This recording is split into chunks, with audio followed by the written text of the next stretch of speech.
So today, I got another story for y'all. So at this point in my life, I was popping bars every single day. It was right in the middle of the pandemic and I was up. I don't know why, but I decided to move into this crib in one of the worst parts of Buffalo. It was a 1-bedroom for $600 a month. So it was a no-brainer for me. People always told me that if I minded my own business, that nobody would mess with me. But man, was I wrong. So now that I live in one of the worst parts of Buffalo, I need to protect myself. Cause the little shits I was running around with wasn't gonna do nothing for me. So I went to the store and I bought me a big boy AR. This is the first time I ever had anything legal in my name ever. So I'm riding around with this joint everywhere. I'm taking pictures, I'm posting it on social media because it's mine and it's legal. This one particular day, I'm chilling at the crib. It's me and this girl. I'm gonna call her Joanne. Joanne was a user, a little grimy, but in my brain, I don't feel like she'd do nothing to me. So we chilling at my crib that day. We both decide, yo, let's ride out. So we riding out, we popping bars, you know, just having a good old time. We end up coming back to my crib. I walk in my house regular, and the way this crib is, it looks like a house from the outside, but it's apartments all through. Mine is on the second floor. So you gotta come in through the bottom, walk through a staircase, and my apartment's right there. So we walk in, walk up the stairs. As soon as I go to open my door, I notice it's open. My heart drops immediately. I'm walking in, immediately the first thing I think about is my strap. I used to keep my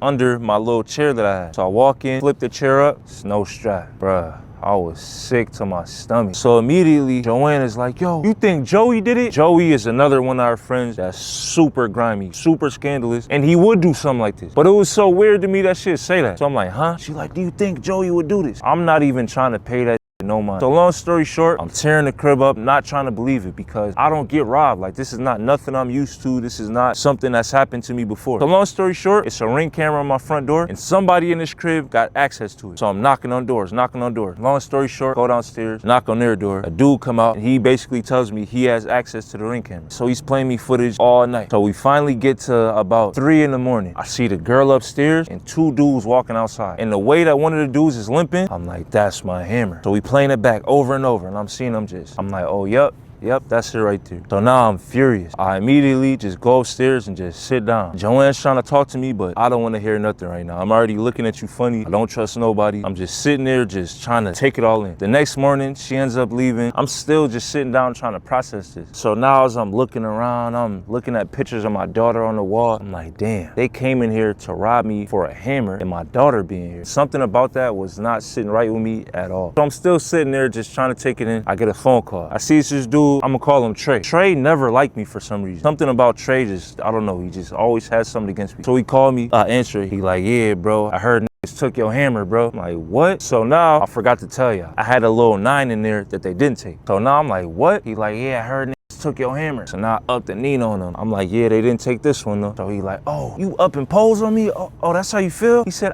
when I see you, it's lit. I'm like, bro, get off my phone. So I hang up. Not even 5 minutes later, I get a call. This is the Tonawanda Police Department. Am I speaking to an Alex David? They're like, were you flashing hammers at a Trey Johnson? I'm like, no, sir, I don't even own nothing like that. They're like, all right, well, I would suggest you leave him alone. I'm like, no way. He just said when he seen me, it's lit, and immediately call the boys on me. I'm not even thinking about Trey. I'm just mad that this is in the streets now. Like, now people know that this happened to me. This is like going viral kind of. I'm already off bars from the night before. I immediately popped 2 green joints. So the girl that did this lives right upstairs from me. So that's when I made up my mind that I was kicking her door. And whoever was in there was gonna feel it. Call my boy D. I'm like, yo, D, you trying to kick this door with me? He was like, hell nah, what? I'm like, bro, come on, bro, please. They took my hammer, please, I need you. He said, bro, no, like, the hell? I'm not doing that. I'm like, all right, bro, whatever. Hung up. Call my boy Black. Yo, you trying to kick this door with me? Hell yeah. He didn't ask no questions. He was with it. So I'm like, where you at? He like, I'm at my crib. I'm like, I'm coming to get you right now. Mind you, this is broad daylight. This is like 3 o'clock in the summertime. I go, I pick Black up, pull right back up to my house. He like, how you trying to do it? I'm like, bro, I don't know and I don't care. They took my hammer and they gotta feel it. He like, what they got up there? I'm like, I don't know, but whatever they got, you can have. I got the little hammer that they didn't take. It's a 9, but it holds 17, fully loaded. I'm like, yo, you ready? He said, yeah. Now we walking upstairs. My heart is pounding, but I'm so mad, I don't care. So now we get to the door. I'm getting ready to kick it. He like, bro, no. So now I see him start playing with the lock. He messing around with it, moving it around. He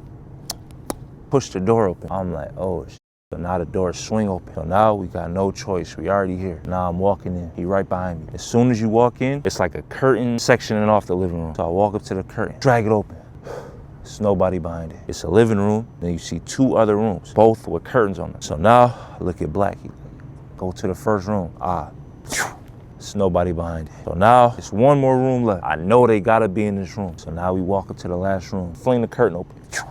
It's nobody in there. I ain't gonna lie, I was definitely relieved because I didn't know what was gonna happen if they was in there. So we looking around. I'm like, yo, I gotta let them know I was here. So I look around, looking around. Only thing I see really worth anything is this big ass TV on the wall. So I'm like, yo, Black, let's take the TV. They like, f it. So now we take this big ass TV off the mountain, bring the joint all the way downstairs. I pull my car up, put it on my backseat, murk off. Black like, I know somewhere we can sell it right now. I'm like, bro, you can have this shit, bro. They just gotta know I was there. So long story short, I give them the TV, I go back home. I call my mans that I asked to do it. The first one that told me no, yeah, bro, I kicked their door. Nigga. Went right up in their shit, bro. He like, you did what? I'm like, bro, I went in their crib. He like, bro, you're wildin'. I'm like, bro, I'm going in that shit again. Lucky they wasn't home. He like, bro, are you slow? If they were home, what did you expect to happen? I'm like, shit, you already know. He was like, bro, you was gonna go to jail or you was gonna die. I don't know why you even moved over there. You didn't grow up over there. I grew up over there. Nobody wants to live there. You're over there thinking it's sweet and you could just do shit like this. Relax, bro. You need to move, bro, for real. You're playing with your life, bro. And I don't want to see something bad happen to you. I'm not gonna lie, I want to be mad, but he's so right. I'm over here just thinking life is Grand Theft Auto, and it really hit me like, yo, bro, I think I'm taking this too far. Was it necessary? No. Were they wrong for taking my stuff? Yes. And that's why I feel like God didn't let them be home that day, because I was not trying to ask no questions. I wasn't trying to hear no explanations. I just figured you took my stuff. You know my daughter stays there, and everybody knows something gotta happen to you. But I just thank God that nobody was home and everybody made it out safely. So in conclusion, the whole people aren't gonna mess with you if you mind your own business, that shit is cap. If you have something that people want, they're gonna come for it, and they're gonna do whatever they have to do to get it. But don't do drugs, y'all.